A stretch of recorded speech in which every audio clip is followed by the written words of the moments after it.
Welcome to Eurodollar University with Jeff Snider. My name is Emil Kalinowski. For those of you who have been listening a long time, you know that Jeff is the head of global research for Alhambra Investments, where he posts daily at his blog. Weekly, he posts at Real Clear Markets, a little bit longer essays, more historical, more user-friendly. And you may not know, though, ladies and gentlemen, that Jeff is writing at a new location, at the Epic Times. Jeff, you'll have to tell us a little bit about this. And I wanted to go over an article that you penned recently. It was on the 24th of April, and it's about the Japanese economy. And for those of you who are not in Japan and you don't care what in the world is happening in Japan, it's symbolic of what's happening in the rest of the world. And we're going to talk about Japanese trade, Jeff. The nominal numbers, the headline numbers for Japan look fantastic. Below the headlines, not so much. Tell us better than that. They look go. Fantastic is a good word, but I think they look absolutely stunning, right? Especially Japanese imports. It makes, I think the number was 32%. Correct me if I'm wrong somewhere. This was the month of March of 2022. So year over year, a 32% increase in imports makes it sound like Japan is just booming here. They want so much goods and services from mostly raw material from around the rest of the world. A third increase year over year. I mean, that sounds really inflationary. And exports too, Jeff. The imports to build things that the rest of the world will be using. They're wonderful products. And if their exports are booming too, Jeff, that means the rest of the world is almost certainly booming as well, as their customers can afford it. 31.2% increase in imports, which then for the rest of the world translates into Japanese exports of 14.7 increase year over year for March. Again, fantastic headline numbers. The economy is doing well. No wonder Jay Powell is trying to tamp down the red-hot economy in the United States. We can see it in Japan. I wonder, Emil, are you being fooled by prices? Are you falling for the price illusion here as most other people are? I love David Copperfield. I loved it. When I was growing up, he would walk through the Chinese wall, the Great Wall in China. He would have this lady and he would saw in her half. And it was wonderful. And I thought I wanted to be a magician too. And he dated a bombshell model. So I thought, yes, illusions. I want to be in the illusion make-believe world. That's why I'm in fantasy football, general manager of a fantasy football team, not in the real NFL. Jeff, the price illusion, what is it? What does it have to do with Japan's exports and imports?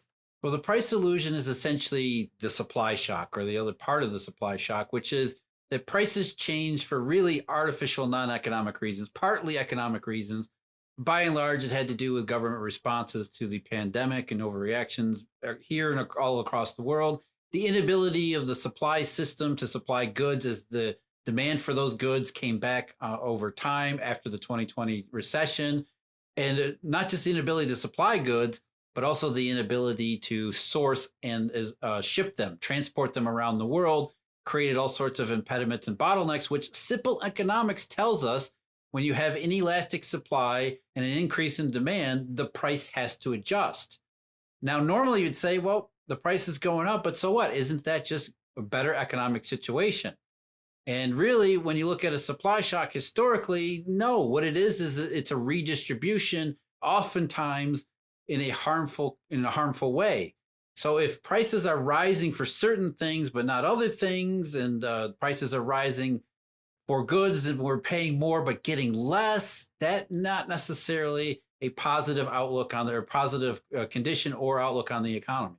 The graphs that we're going to show right now show the headline number in the bold line, ladies and gentlemen, exports and imports. We're just going to be flipping back and forth between these charts.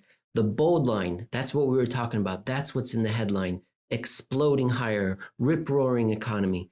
And then you'll see these dashed lines, Jeff, and the dashed lines, completely different story.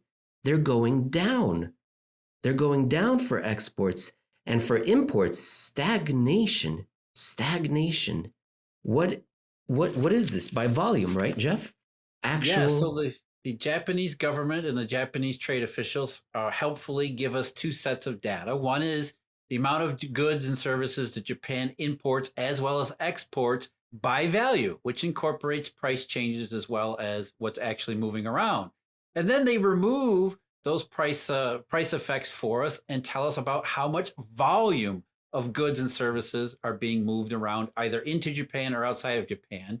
And over the last year, since consumer prices and producer prices and commodity prices around the world had skyrocketed, you see two very different, as you're showing here, two very different sets of situations where by value, where prices are involved, it looks like, as we said before, Japan is absolutely booming.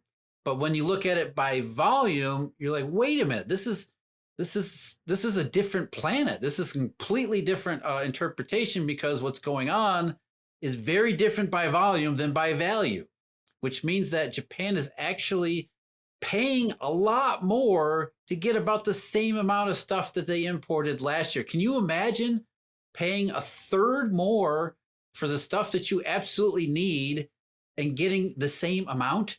That isn't a good economic situation whatsoever. That's a harmful economic situation, especially for a country like Japan, where they import most of their basic necessities, including raw materials, food, and fuel.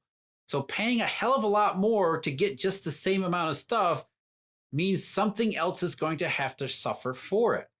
And then on the other side of things, exporting goods, which, as you said, Emil, Japan is very good about importing materials, especially individual manufactured parts, assembling them together, producing them, and sending finished goods off to the rest of the world.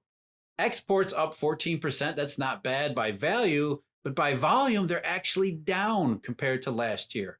So the cost of living, the cost of actually operating the Japanese economy has gone up by a third just to get the same amount of stuff, while they actually send fewer goods and a little bit of services, but mostly goods outside of Japan to the rest of the world.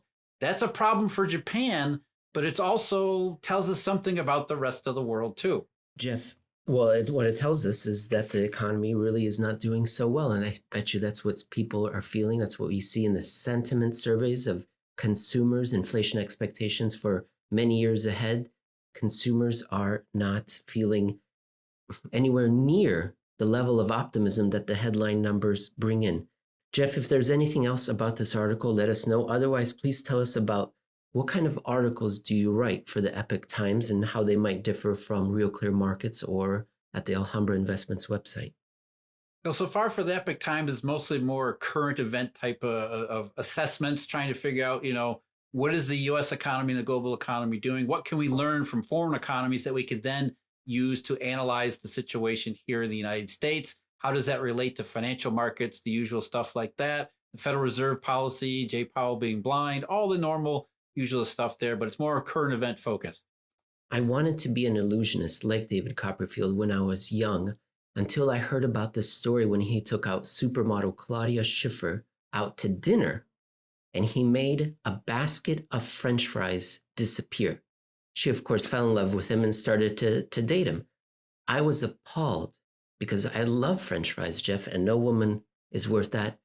And it was at that moment where I set my course on a different path, a different goal, to be an economist, to be a YouTube host here with you.